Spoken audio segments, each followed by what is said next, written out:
Daremos inicio a la ponencia Seguimiento al modelo educativo aplicado, que manifiesta la calidad académica en el aula, por María Soledad Lucila León Herrera y por la maestra Elizabeth Gutiérrez Olmos.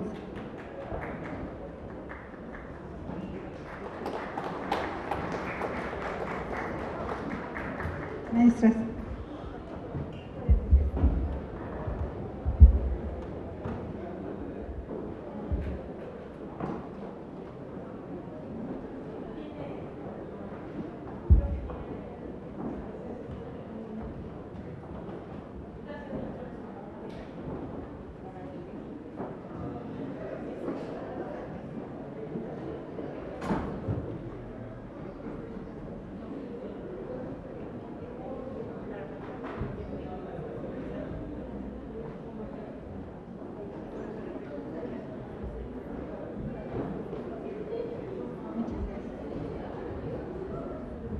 Muy buenas tardes. Pues vamos a iniciar con la ponencia Seguimiento al modelo educativo aplicado que manifieste la calidad académica en el aula.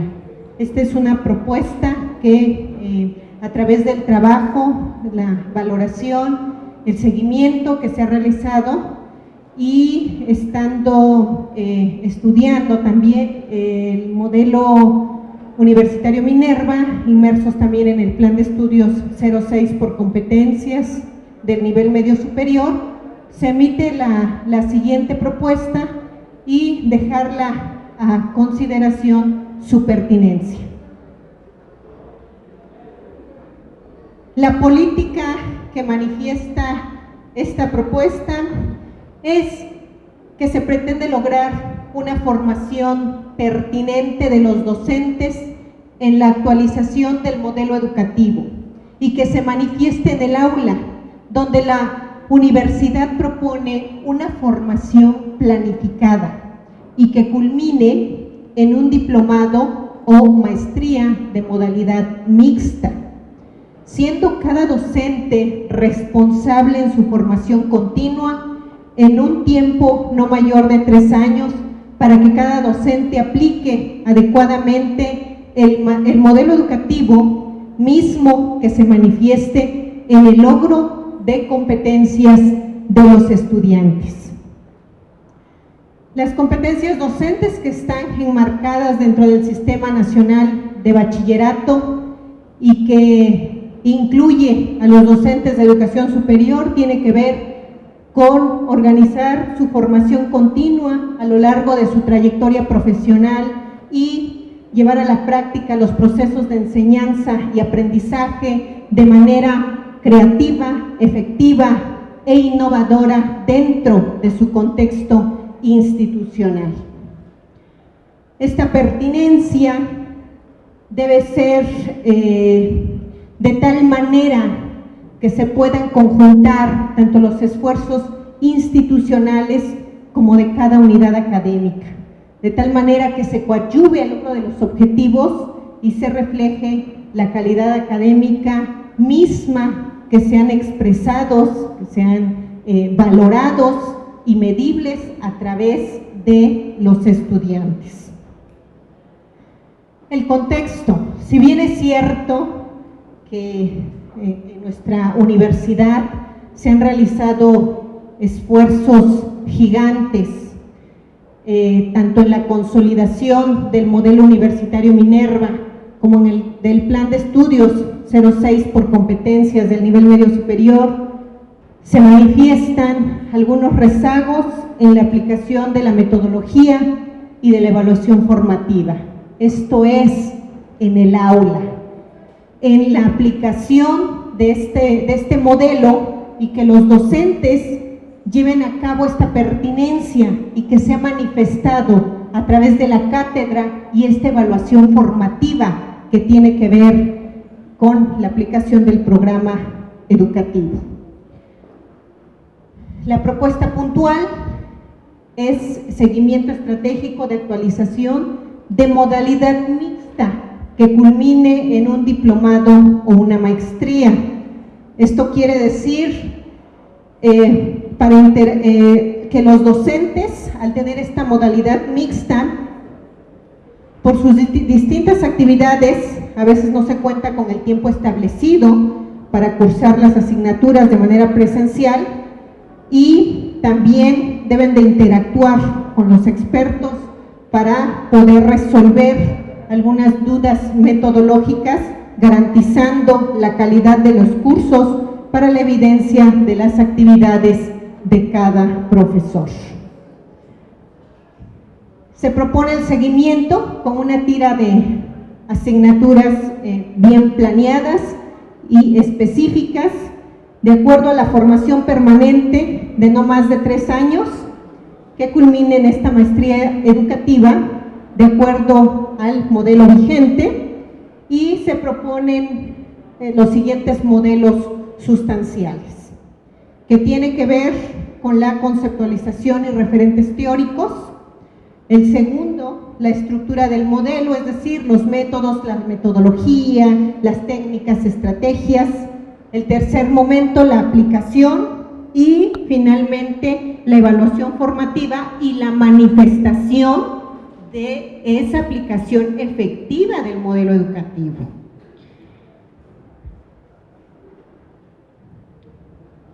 Bueno, la competencia desarrollar organiza y fortalece su formación en aquellas áreas estratégicas, de tal manera que demuestre efectividad en la práctica del modelo educativo vigente. Esta es la competencia a desarrollar de esta propuesta al culminar esta maestría educativa.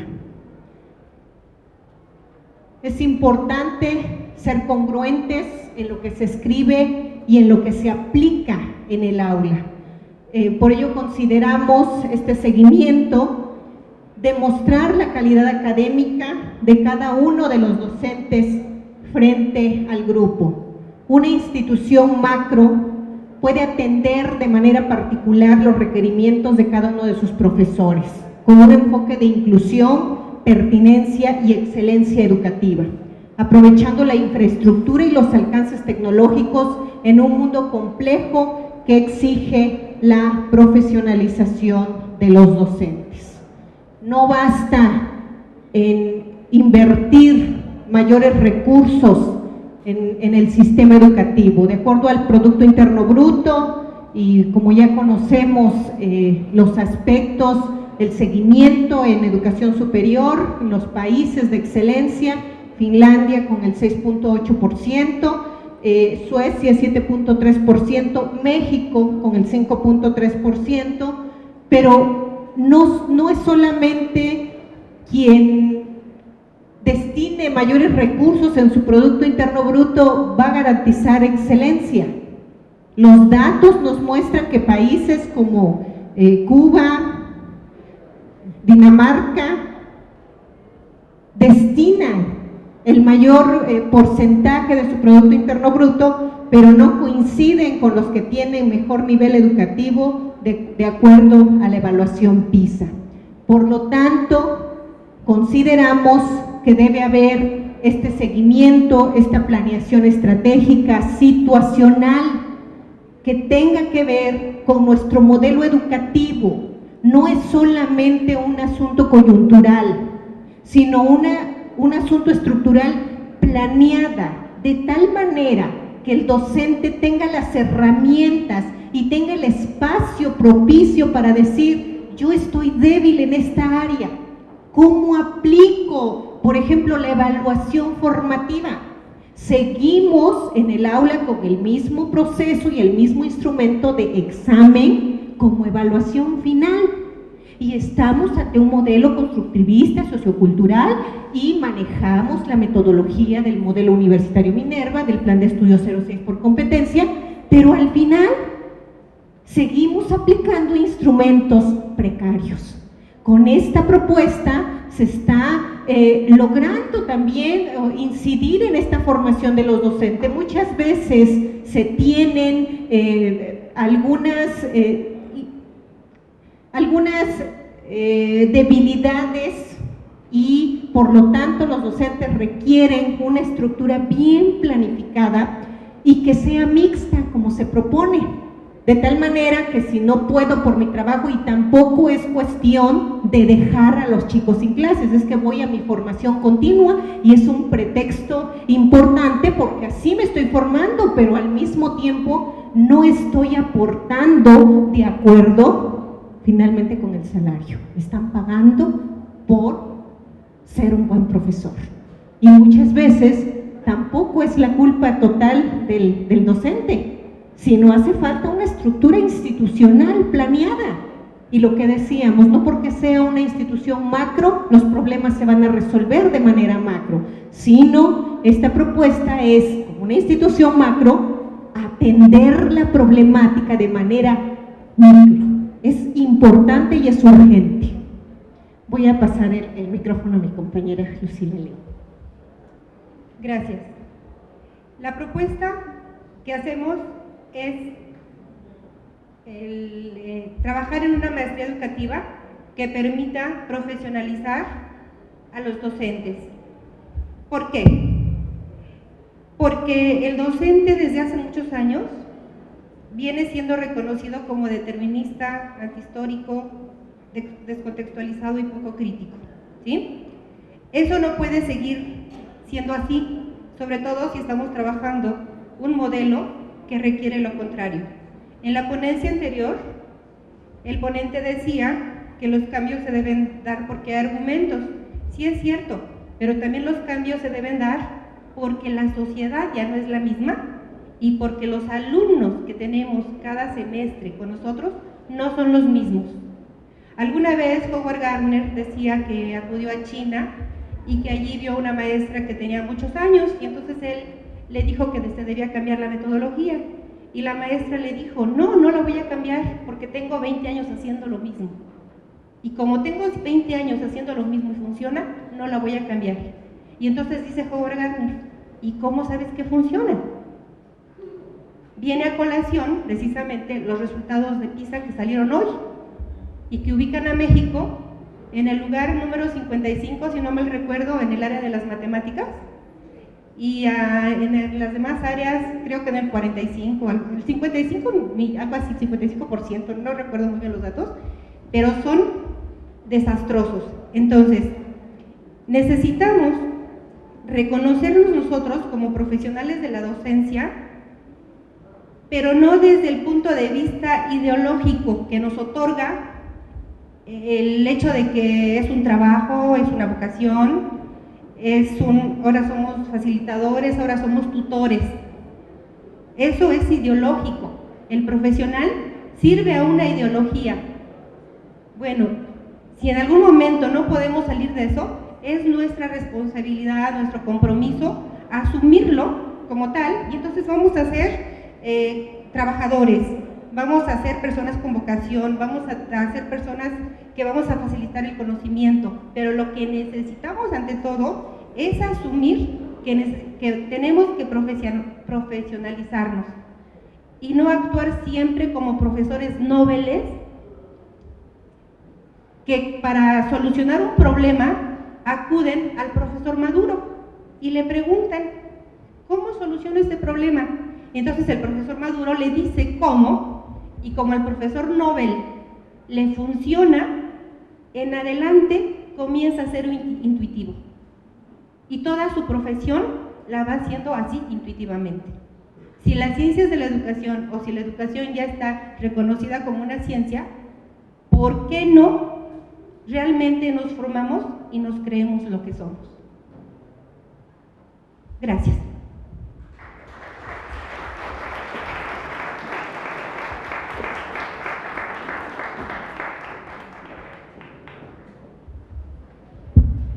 Muchas gracias, maestras. Invitamos para que pasen a la mesa la doctora Blanca Susana Soto Cruz, del Instituto de Ciencias, y también al maestro Sergio Cortés Sánchez.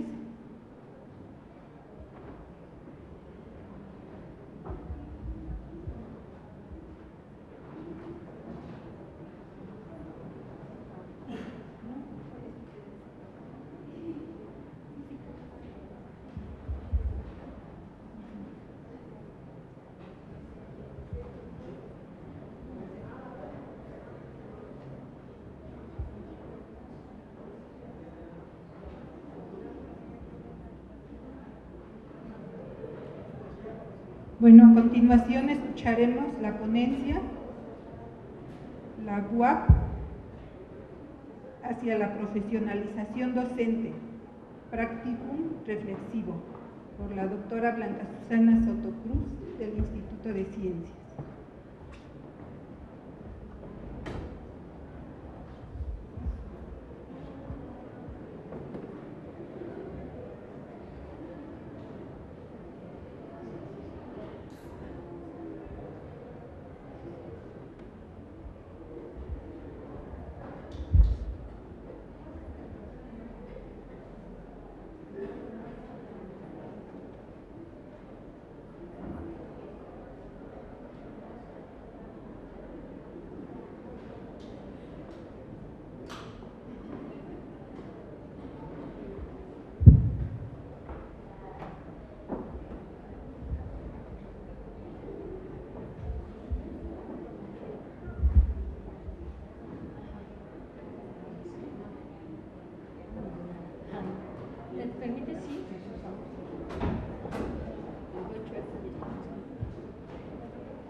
Bueno, buenas tardes.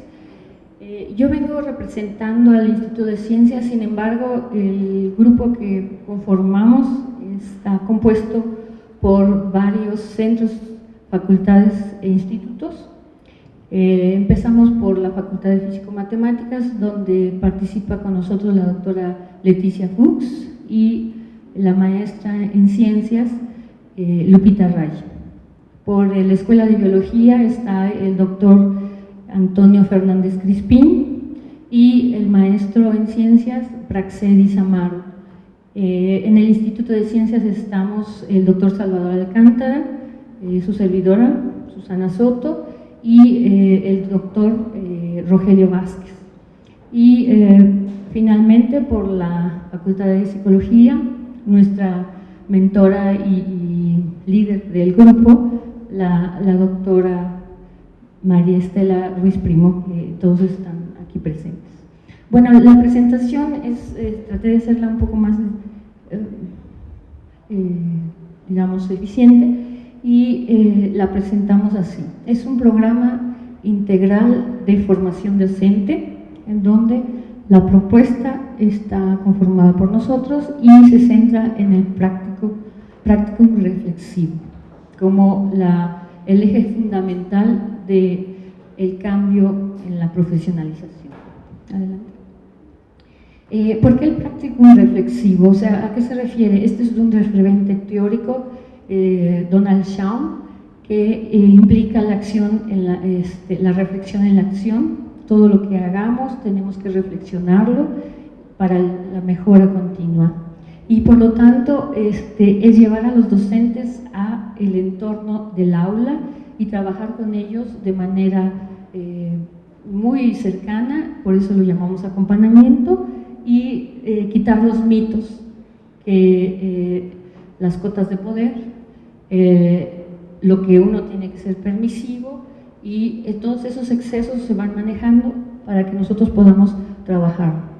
Entonces, la propuesta nace desde el programa PIFAO, que fue un esfuerzo muy grande de la Vicerrectoría de Docencia por dar a conocer el modelo universitario Minerva, y en el que varios de nuestros líderes académicos estuvieron involucrados. Nosotros participamos con la doctora María Estela Ruiz Primo en el módulo 6, prácticas docentes, y estuvimos presentes en todo el curso de inducción que se llevó a cabo en 6 sesiones, en 6 semanas. Y bueno, de estos trabajos resultaron muchos productos muy interesantes. Varios de ellos se refieren a lo que el docente en la UAP entiende por buen docente. Y específicamente se hizo un trabajo que se presentó en un congreso de educación, en el COMIE, en el 2006, en donde se explicó lo que el docente universitario de la UAP entendía por el buen docente. Adelante. Y bueno, estos son los resultados. En estos grupos fueron multidisciplinarios, porque ustedes saben que se convocaba y asistían de todas las facultades.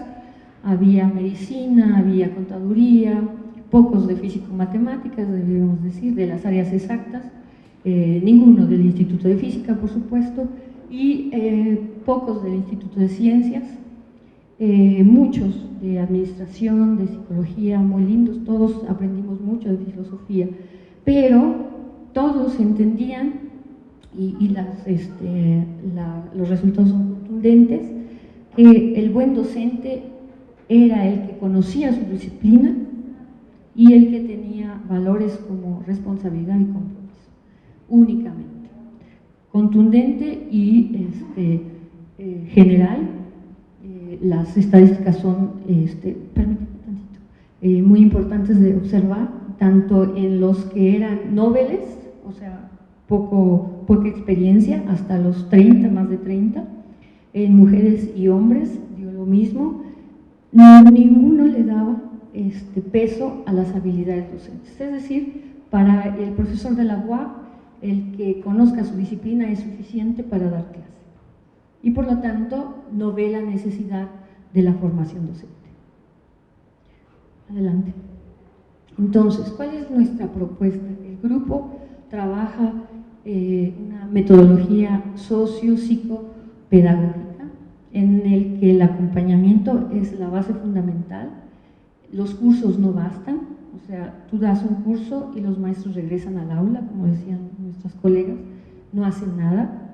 Nos ponemos a dar la misma forma, a pesar de que conocemos el modelo, a pesar de que el programa ya está en esos términos de los ejes transversales. Por lo tanto, si no acompañamos al docente en el andar, no lo podemos lograr. Nuestra metodología empieza de conocer nuestro contexto, de analizar los planes, de evaluar los programas. En este caso, nosotros proponemos un programa piloto, o sea, no podemos empezar en todos lados, tenemos que aterrizar en alguna disciplina, en alguna facultad, instituto, y ir evaluando el currículum y acompañar en todo el proceso, en todo el plan, desde el inicio de semestre hasta el fin, para ver cómo podemos generar estrategias y acompañarlos en todo el proceso. Adelante, ahora sí. Adelante. Entonces, se acompaña de un programa piloto con un acompañamiento en donde se generan criterios de evaluación para ir obteniendo datos y podemos tomar decisiones informadas al respecto, y finalmente a través del MOON y de las recomendaciones que tenemos que generar en los perfiles, podemos entonces generar algunas estrategias específicas para la disciplina y todos los procesos de enseñanza-aprendizaje para aterrizar en una evaluación alineada, que es lo que fundamentalmente el docente tenemos esa concepción, evaluamos preferentemente con exámenes y queremos que el muchacho sepa aplicar los conocimientos. Entonces la evaluación tiene que ser alineada con lo que queremos que el muchacho aprenda. Este es un ejemplo de los resultados que se generaron de nuestros líderes, una estrategia en donde se construye el conocimiento y donde hacemos notar los diferentes procesos que se deben de llevar a cabo en el aula para manejar los trabajos. Si se dan cuenta, generalmente los docentes empezamos en esta etapa en donde damos la información al estudiante y esperamos que el estudiante entienda de manera inmediata lo que queremos decir. Es decir, tiene que entender lo que nosotros entendemos de la manera que queremos. Sin embargo, perdemos de vista qué lo está motivando, la pregunta generadora, cuáles son sus ideas, qué conocen del tema y por qué entonces entienden el concepto o la problemática de una manera que luego se da en el mal resultado. Y olvidamos completamente, y sobre todo en las áreas en las que nosotros estamos trabajando, en las áreas exactas, la discusión. En el área de exactas regularmente no hay interacción en el aula, el docente habla más del 60% y por lo tanto la interacción es nula, es en una dirección y se acabó. Entonces, tenemos este problema grave porque no hay construcción de los significados y por lo tanto, pues, tenemos esta cuestión. Si te regresas tantito solamente para enfatizar esta última parte de la metarreflexión, todos los estudiantes tienen que entender y empezar a identificar sus estrategias y por lo tanto cómo aprenden. Entonces en todo el proceso se debe de dar un momento para que los muchachos reflexionen sobre su propio pensamiento de la misma manera que nosotros lo hacemos cuando damos una clase, lo que nos funcionó y lo que no debemos de hacer en ciertos casos. Lo mismo deben de hacer ellos para poder involucrarse en la solución exitosa de problemas o de cuestiones en un sentido. Ahora sí. Entonces nuestra metodología tiene estos dos objetivos, son bastante largos, yo les invito a que los lean, no los quiero leer porque pues los aburro, se me duermen, ¿verdad? Entonces lo que sí nada más es promover la investigación de los docentes, esto sí, es decir que el docente trabaje de manera reflexiva sobre lo que hace en el aula, lo que le funciona, empiece a hacer estadísticas, empiece a trabajar sobre lo que hace y mostrar resultados al final de la jornada, ¿no? Y finalmente permitir que haya un crecimiento en sus habilidades, o sea, no solamente el conocimiento, todos nos tenemos que actualizar en la disciplina, pero también hay que trabajar fuertemente en las habilidades para saber qué hacer a la hora de que un muchacho presenta cierta problemática y nosotros tenemos que dar solución en ese momento, ¿no? Sí, adelante.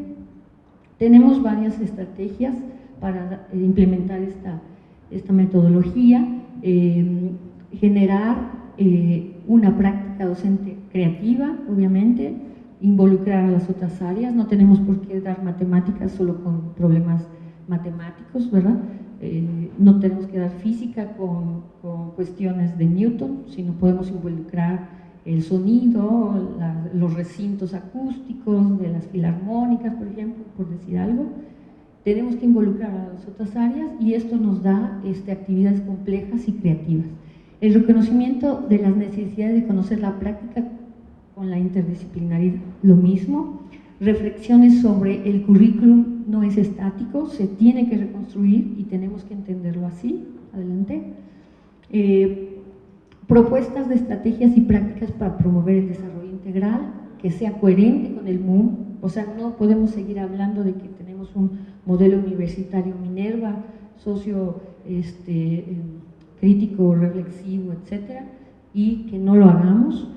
Consolidación de las comunidades de las prácticas, es decir, que tengamos un lugar en donde podamos interactuar, adelante, de lo que pasa en el aula.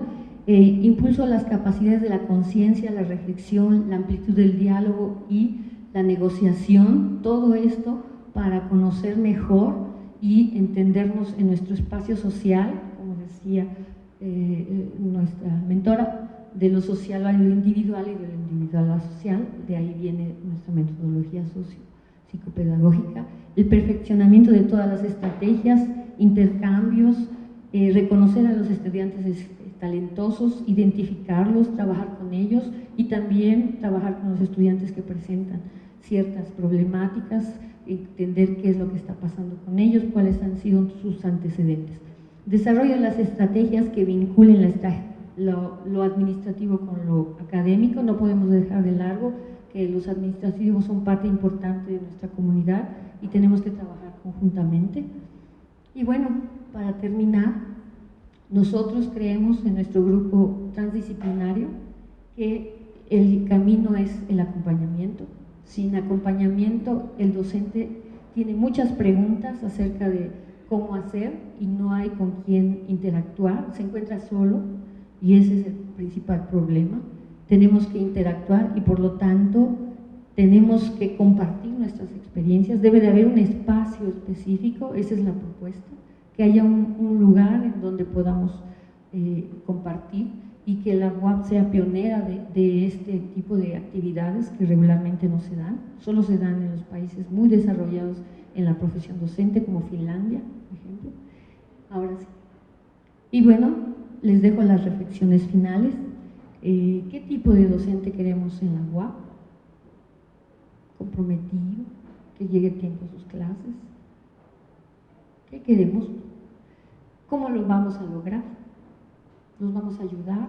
¿Les vamos a dar cursos? ¿Se terminan los cursos? ¿Esperamos que los hagan? ¿Qué pasa? Y habrá un momento para que se genere el conocimiento conjunto y por lo tanto se entienda que la evaluación es parte fundamental de la mejora, que no se vea como un estigma, ¿verdad? Ya me evaluaron. ¿Cómo me va a evaluar un estudiante? Me decía un doctor nivel 3. Yo no permito que me evalúen los estudiantes. ¿Quiénes son ellos? Así. Y es lógico, es la concepción del buen docente. O sea, no es su culpa, ¿verdad? Adelante. Y ojalá esto haga de nuestros docentes, nuestra propuesta es el práctico reflexivo hacia la enseñanza realmente en lo que marca el modelo universitario minero. Muchas gracias.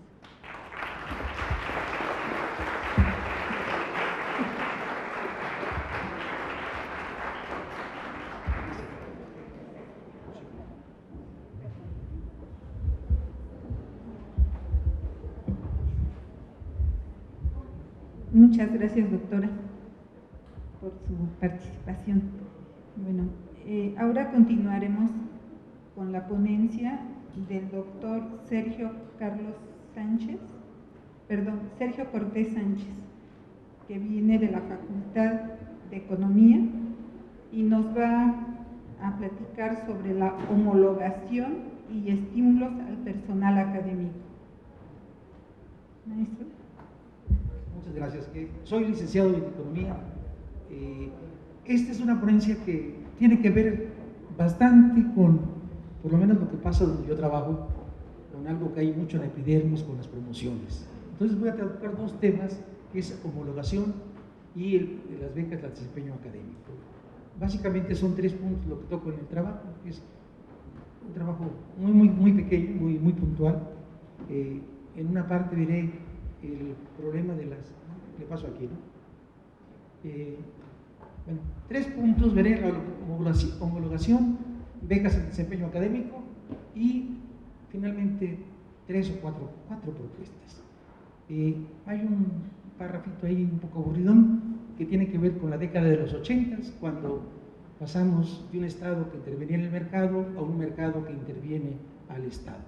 Entonces los años 80, ya que Javier en la mañana nos dio una disertación, fueron muy crueles, fue estagflación, inflaciones de 150, 160%, nuestro salario, el de todo México, se pulverizó, entre 82 y 90 no crecimos. Bueno, pero aparte de eso, hay un tránsito de la educación como un bien público a la educación como un bien privado. También en la mañana nos daban unas gráficas de cómo empezó a crecer la matrícula de la enseñanza privada y de 3.000 instituciones de educación superior, decía Javier también en la mañana, el grueso, más de 2.000 son privadas. Entonces tenemos un tránsito de un bien público, de un derecho público a un bien público y de un bien público a un bien privado. Además, en la década de los 80 cambiaron con las evaluaciones, cambió el control y la relación del gobierno respecto a las universidades públicas y autónomas y respecto al interior de las instituciones públicas y autónomas entre la burocracia o la dirección universitaria y los trabajadores. En 94 fue muy violento, José Doher quiso desaparecer el SUTOAP, no lo pudo, pero el SUTOAP no salió airoso del recuento porque hasta la fecha no le han dado la toma de nota. Entonces fueron muy violentos los años 90 cuando nos subordinamos a las políticas educativas para acceder a los fondos públicos. Entonces las universidades empiezan a ser consideradas como empresas y palabras como conceptos más que palabras, calidad, pertinencia, eficiencia y productividad, fueron tomados como verdad para evaluar nuestro trabajo. Bueno, y esto tuvo una repercusión muy directa sobre el trabajo académico. También aquí hace rato Rolling ya lo mencionaba, las prácticas colegiadas pasaron a otro mundo y todo el mundo andábamos en nuestros estímulos porque de eso dependía la vida.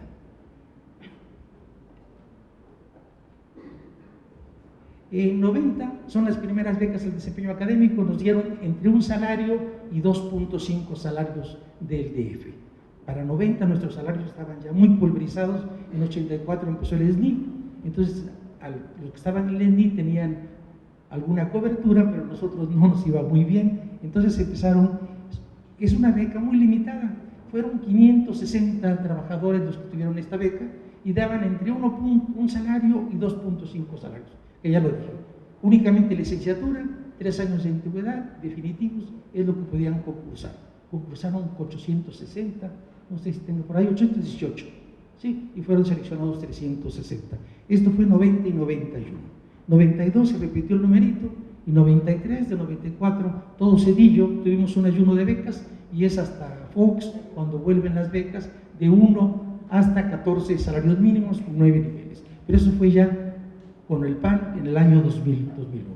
La homologación entonces fue un proceso que se dio en el año 90, empezó en noviembre, parece ser del 90, y este proceso fue bastante amplio, se promovieron casi 2.691 académicos fueron evaluados, y de ellos 1.581 eran tiempo completo. Ahorita somos casi 2.000 académicos de tiempo completo. Nos movimos en 23 años, solamente 23% las plazas de trabajadores académicos. Sin embargo, el personal académico, y es la tesis que sustenta el trabajo, se movió mucho. Teníamos 88 doctores, tenemos hoy más de 800. Los licenciados y académicos que tenían licenciatura incompleta eran el 80% de la planta académica en 90. Ahorita es al revés, el 80% de la planta académica tiene posgrado. Sin embargo, las plazas no han cambiado, y eso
somos ahora, sí, somos profesores de tiempo completo, 1981 a mayo de 2012-2013. Ya cambió la composición. Si ustedes se fijan, el 88% es postgrado, completamente diferente. Estos son ya las personas que tienen becas actualmente, ¿sí? Son 1.356, que es el dato que yo tengo ahí, ¿sí? Contabilizados, son 1.450 y tantos los becados, pero los datos desglosados solamente son para 1.350. Si se observa, los profesores asociados son los mismos que los asociados, los profesores titulares son de la misma magnitud que los profesores asociados. El aguante y el UNAM es totalmente diferente. El 90% de su planta es profesor titular, no tienen profesores asociados. Entonces, esto se debe a un control que hubo, una cooptación política corporativa con los dos José, con José y con Enrique Docker, y después con la escuela. De 90 a 2012 no tuvimos ningún proceso de homologación. Las promociones fueron totalmente discrecionales y obedecían a problemas de reelección.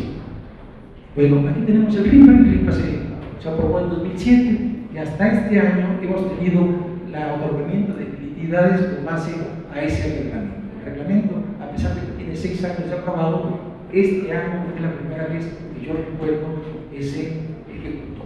Y en estos momentos hay 2 plazas de tipo C, titular C por unidad académica, uno en 94 también, con un criterio más o menos definido. Entonces, conclusión, teníamos no conclusión, pero promociones 94, y 2013 de manera oficial, convocada, censada por evaluaciones de pares.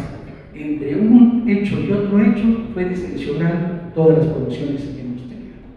Y no es que los promovidos no cumplieran los requisitos, pero fue totalmente deseleccionar que fueran A, o que fueran B, o que fueran C.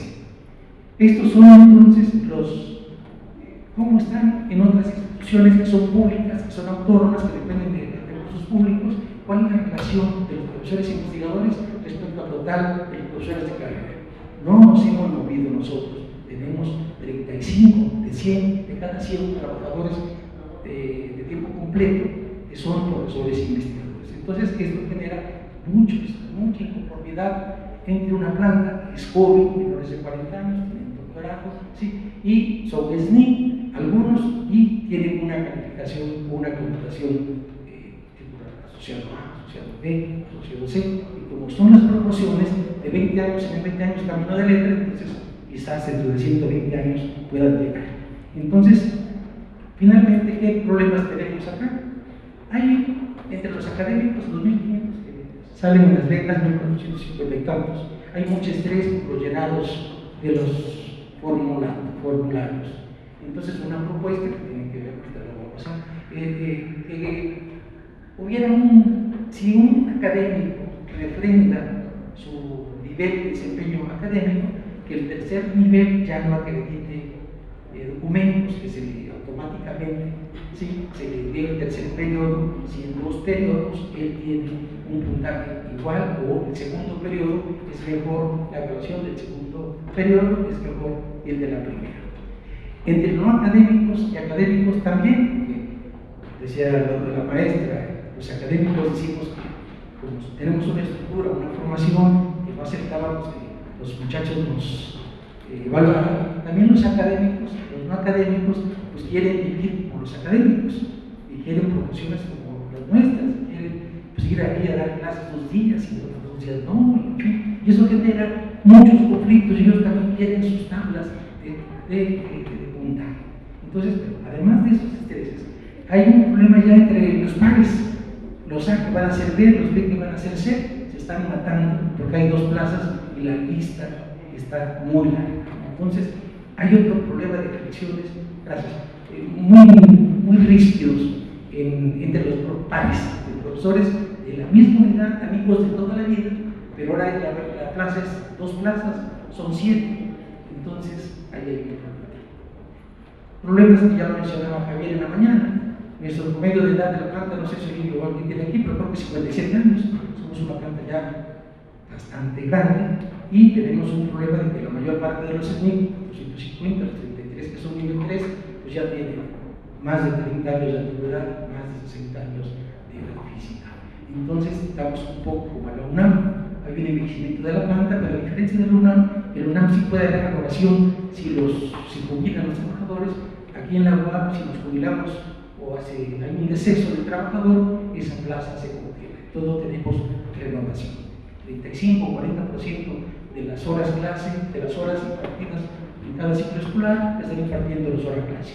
Entonces no tenemos renovación de cuadros académicos, aún tenemos los académicos para renovar la planta. Y tenemos, se refirió a ellos como una proletarización del trabajo docente, doctores 30, 40 años que están dando clases de 70 pesos la hora. Entonces, ese es otro problema que tenemos acá bastante generalizado. Bueno, propuestas, yo celebro, lo escribí ahí, lo repito, estos foros, creo que si aplicamos el tipo como lo estamos haciendo, pues aún con los problemas que esto hay suficiencias, esto es mejor que una aplicación discrecional. Que si vuelve a abrir el proceso de evaluación curricular, pues se hizo en el 90, 91, y entonces que los profesores fueran evaluados según su grado y trayectoria académica, y en función de eso se le otorgue el nivel que le corresponda. Y la ley, el estatuto, el RIPA, todas las normas universitarias señalan las 3 funciones sustantivas de la UAP y tenemos una beca. Y nos matamos entre los docentes y los investigadores por cuánto vale cada cosa, y cada quien quisiera que los que son sus fortalezas tuvieran una mayor valoración. Este año abrimos 3 licenciaturas, artes digitales, artes plásticas, cinematografía, tenemos danza, tenemos música, tenemos endocrinología. Entonces, no necesariamente los trabajadores de esas unidades académicas corresponden al perfil de extensión, de investigación científica y tecnológica o al perfil de docente. ¿Cómo vamos a lograr una coreografía, una dirección de un cine? No sé. Entonces, la propuesta es, la UNAM tiene 7 diferentes tipos de becas. Nosotros podemos poner por lo menos una por promoción. Y finalmente, simplificar la documentación y que hubiera una exención para aquellos académicos que por segunda ocasión hayan refrendado o mejorado su nivel. Eso es todo. Muchas gracias.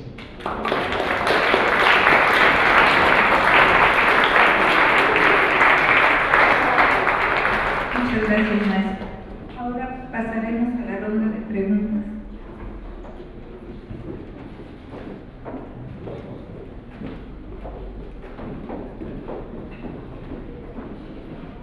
Solo un comentario para el doctor Sergio. Hay otra modalidad, perdón. Hay otra modalidad. Aquellos académicos que no se nos ha considerado en esta convocatoria que salió recientemente y que estamos en instancias administrativas atendiendo directamente a estudiantes y que entonces quedamos fuera de esta posibilidad de mejorar nuestras condiciones laborales. Bueno, ya les podría aquí contar mi historia trágica, ¿verdad? Pero no es el caso. Ya con los datos que usted nos presentó tenemos suficiente para irnos reflexionando tristemente, ¿no es cierto? Y bueno, hay una felicitación para mis compañeras, porque bueno, conozco su trabajo y son propuestas que no salen de la nada, son propuestas de seguimiento de todo un trabajo que se tuvo en el FAO y en el Diplomado de Competencias Docentes. Y entonces, bueno, me da gusto que mis compañeras se hayan dedicado a darle seguimiento a todo este trabajo y espero que esto tenga eco institucionalmente.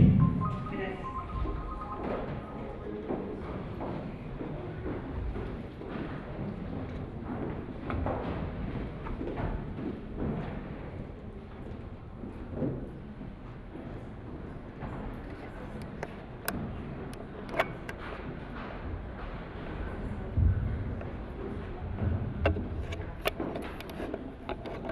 Bueno, aquí me hacen una pregunta, bueno, al grupo nos hacen una pregunta, ahí está mi grupo, les dije, si me hacen preguntas ahí, les decir, ahí está el doctor, ahí está. ¿Cómo lograr que nuestros docentes sean realmente docentes de calidad?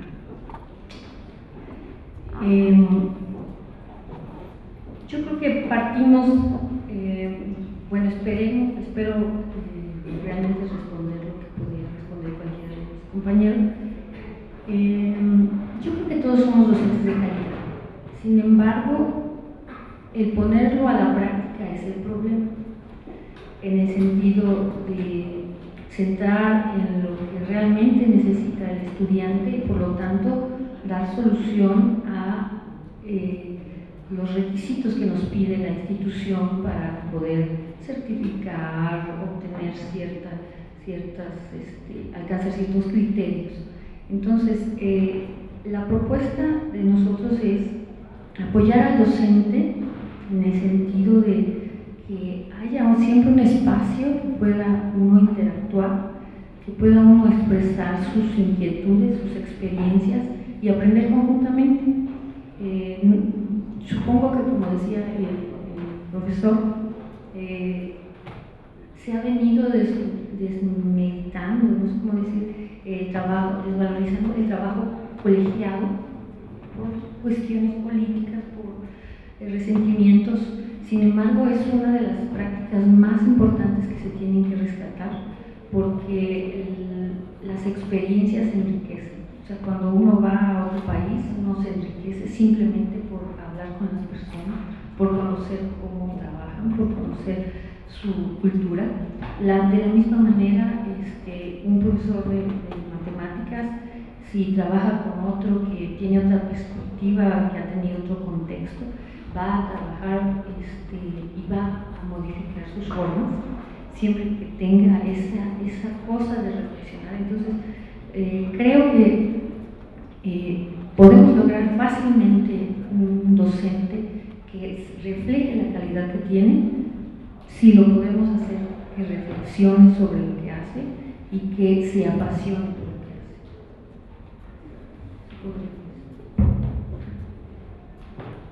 Bueno, buenas tardes. Más que una pregunta es como un comentario acerca de lo que se hablaba en relación a la profesionalización de la docencia. Creo que en ese sentido, en lo que compete a las actividades cotidianas que se hacen dentro de la universidad, muchos de los docentes que estamos inmersos en ella tenemos que hacer diversas tareas, ¿no? Que es una de las grandes labores titánicas que tenemos como profesores, investigadores, asesores, gestión, responsabilidad de diferentes cargos que se tienen al interior, ¿no? Y creo que en ese sentido, pues sí hace difícil la carrera magisterial, ¿no? Dentro de la universidad. De alguna manera nosotros buscamos qué tipo de desarrollo debemos de dar para ser mejores profesionales. Aquí hablamos de la calidad, pero creo que la calidad de la docencia solamente se va a ver reflejada en función a la calidad de los egresados que nosotros vemos a la sociedad. En ese sentido, creo que cuando nosotros hablamos de aspectos globales, de nuevas tecnologías, hay muchas cosas, ¿verdad?, que se quedan, que nos quedamos pues un poco cortos, ¿no? Porque si bien nosotros hablamos de la introducción de las TICs que nosotros tenemos que tener, en muchas ocasiones pues olvidamos cómo trabajar las competencias en el aula, ¿no? Hablamos de las habilidades, y creo que eso es más que una clase, o que sea una cátedra. Creo que nosotros necesitamos ver la forma de hacer talleres para poder desarrollar todo el potencial en función a los discentes o los estudiantes, a lo que tenemos en el aula, ¿no? Entonces, pienso que también lo que decía el maestro Sergio, ¿no? Eso de la evaluación curricular, también nos mete en una dinámica en donde a veces, ¿verdad?, precisamente por ser todólogos en el aula y fuera de ella, pues a veces nos olvidamos de vincular lo realmente importante que tiene que ver con la práctica, ¿no? Y finalmente, bueno, creo que entonces la docencia es lo que se queda un poco acotado, en el sentido de que algunos de los que somos docentes de tiempo completo o de tiempo y medio, ¿verdad?, porque la docencia no solamente es el tiempo de permanencia dentro de nuestra institución, sino fuera de ella también. Creo que esa es una de las grandes interrogantes que tendríamos que resolver en este tipo de foros, ¿no? Y más que, bueno, una felicitación, me gustó mucho el proyecto que presentó la maestra Soto, ¿verdad? Y en función de cómo yo creo que tendríamos que mejorar para tener los mejores egresados, también tener en cuenta lo que tiene que ver con el perfil de egreso, porque realmente cuando se elaboró el perfil de egreso se le pusieron tantas cosas, ¿no?, en cuestión de conocimientos, de habilidades, de actitudes, que realmente creo que se quedan un poco cortos con lo que se hace dentro del aula, ¿no? Y una felicitación para todos, me gustaron mucho sus presentaciones. Muchas gracias.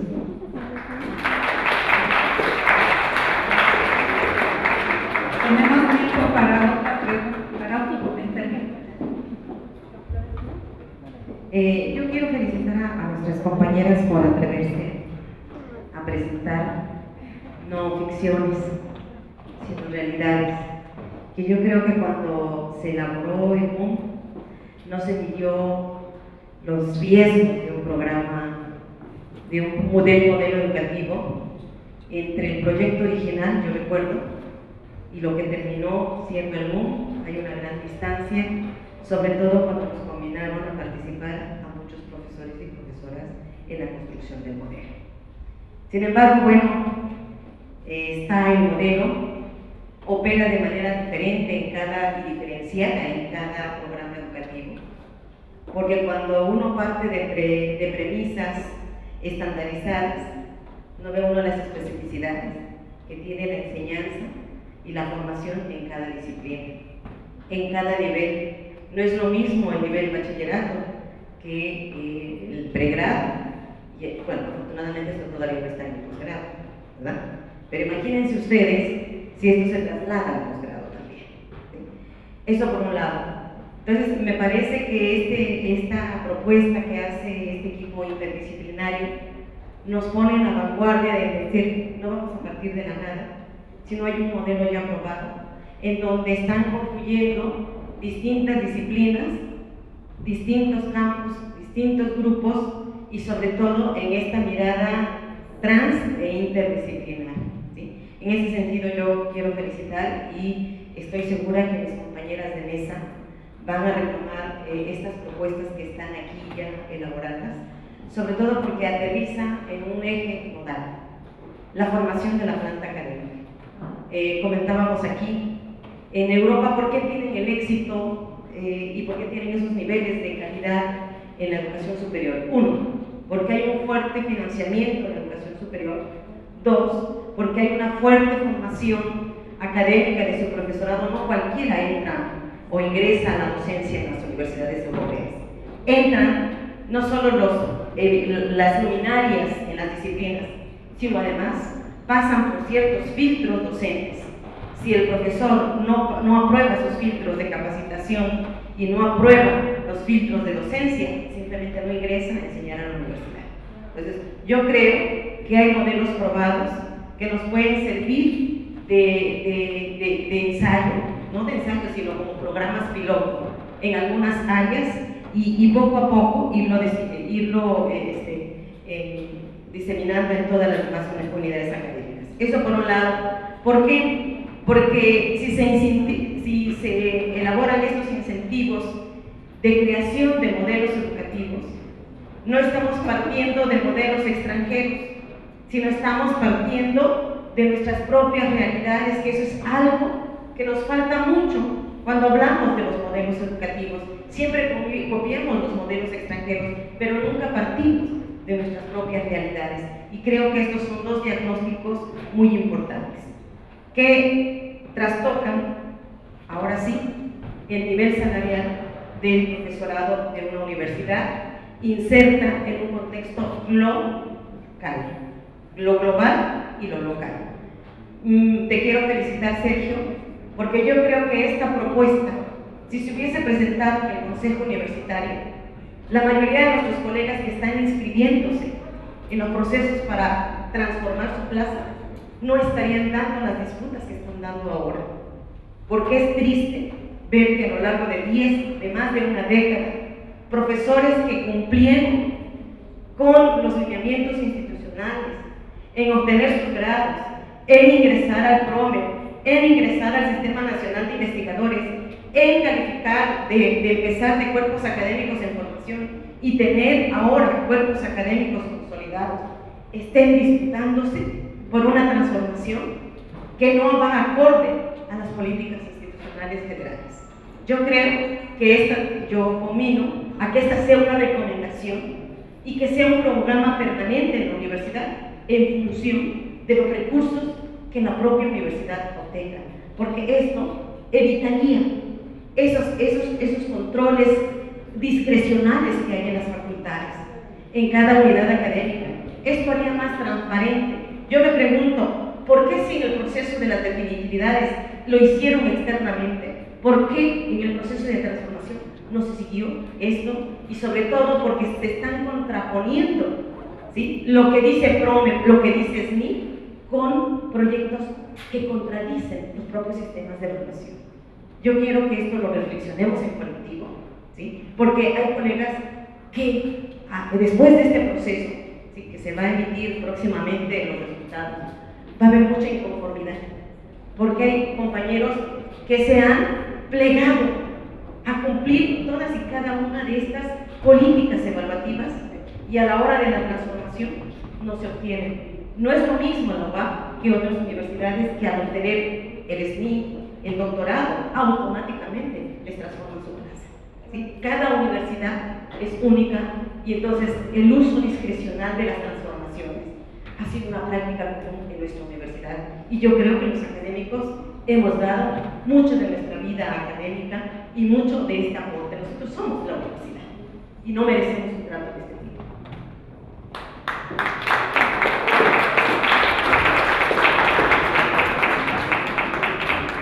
Muchas gracias, doctor.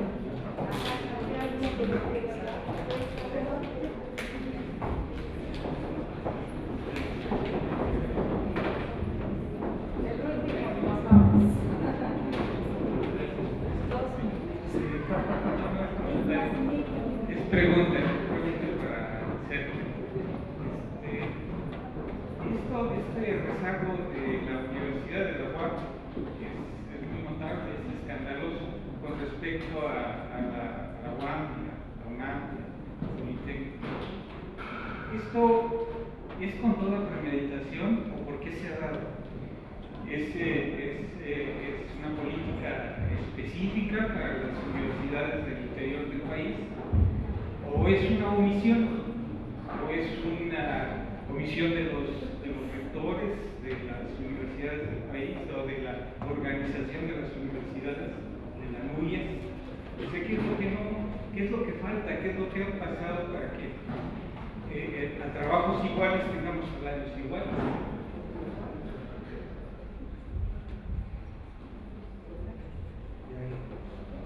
Mira, no sé, una pregunta así, de respuesta, tengo algunas ideas de preguntar, creo que son varios factores, había que documentar cada uno de ellos. Hay muchas personas que entran como secretarios particulares, secretarios administrativos, entran a hacer alguna tarea administrativa y se les protege o se les iguala con una plaza académica. Entonces llega a una escuela, de repente un muchacho que es jefe de asesor, que es jefe de tal departamento, o lo fue. Entonces hay una ocupación de plazas por esto que en otra ponencia que presentamos en la mesa 7, llamamos la burocracia dorada, la burocracia universitaria. Creo que ahí hay un elemento. Hay una usurpación de plazas del personal de confianza, de plazas que son para actividades académicas. Y no quiere decir que no puedan ser académicos, que no tengan méritos, pero entran por la puerta grande. Discrecionalmente se nombra secretario de algo, director de algo, y de repente lo ves en tu escuela como PIP. No necesitas docencia, no importa, no es que lo puedas dar, ¿sí? Está un ratito, después se va para acá, después se va para allá, y eso creo que es un elemento. Otro elemento tiene que ver con la orientación del gasto. En mi escuela, lo que yo he dicho a los rectores PANS, es muy palpable, tenemos obras que nadie pidió y no tenemos aula. No hay aulas para dar clases, pero tenemos un edificio grandote y otro más por allá que no corresponde a lo que hacemos en la escuela, ni eran prioridades en la escuela. Pero además, si lo fueran, son obras que a menos de 6 meses de construidas se voltean, el piso se cortó, las persianas ya no sirven, el control de calidad es, por decirlo más suavemente, pésimo. Entonces hay también la orientación del gasto, a dónde va el gasto. Y creo que otro elemento que tiene que ver con lo que tú preguntabas es que las plazas nuestras, nosotros estamos bloqueando renovación de cuadros. No tenemos fondos propios. Tú recordarás, nosotros pagamos 9% de prestaciones sociales hace 5 años o 6, y por afuera empezamos la mitad para fondo de vivienda y la mitad para el hospital, para la salud. Entonces nuestro fondo de vivienda, que era 9%, actual tiene 5 años, que es 4.5. Con 4.5 fondos de vivienda no pagamos la pensión de ningún académico, de ningún jubilado. Entonces todos los jubilados, todas las personas que se jubilan o se mueren, son plazas que se congelan. Entonces también no tenemos una renovación de cuadros académicos.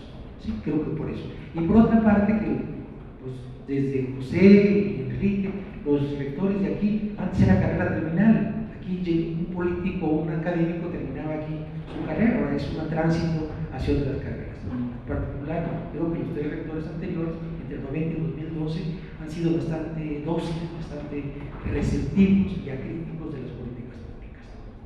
Creo que esos son elementos que tienen que ver.